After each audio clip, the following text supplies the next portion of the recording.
কি দেখাবো, যেমন প্রথমটা কনফার্ম করিনি। মনে করো কারোর দোকানে একটা বইয়ের দোকান আছে, যেখানে বইয়ের সঙ্গে পেন, পেন্সিল, ব্যাগ, স্কেল এইসব বিক্রি হয়। এবার সেগুলো বিভিন্ন জায়গায় সেগুলো বিক্রি করেছে। ধরো তারা অর্ডার পেয়েছে, সেগুলো বিক্রি করেছে, এই টোটাল অ্যামাউন্টে এইগুলো বিক্রি হয়েছে।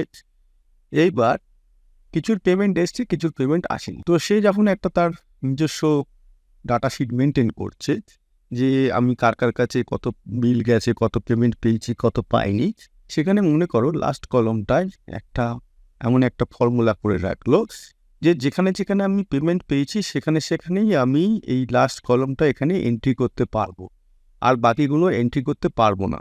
বা ঘুরিয়ে যদি বলি, বাকি যেখানে পেন্ডিং আছে সেখানে এক্সেল আমাকে এন্ট্রি করতে দেবে না, এরকম একটা ব্যবস্থা করে রাখবো। ধরো সে তো লোক দিয়ে কাজ করাচ্ছে, সব সময় তো তার পক্ষে নিজে ডাটা টাইপ করা সম্ভব নয়। তাহলে আমরা যদি এরকম একটা ফর্মুলা করে রাখি, যে এমন একটা ব্যবস্থা করে রাখি যে আমি এই লাস্ট কলম এখানে আমি অ্যাড্রেস হিসেবে দেখিয়েছি, এটা অ্যাড্রেস না হয় অন্য কিছু হতে পারে, বা এই যে পুরো টেবিলটাই একটা অন্য কিছু হতে পারে, সেটা নয়, আমি জাস্ট এখানে বোঝানোর জন্য তোমাদের করেছি। এই লাস্ট কলমটায় অ্যাড্রেস আমি বসাতে পারবো তখনই তার যদি পেমেন্টটা কনফার্ম থাকে।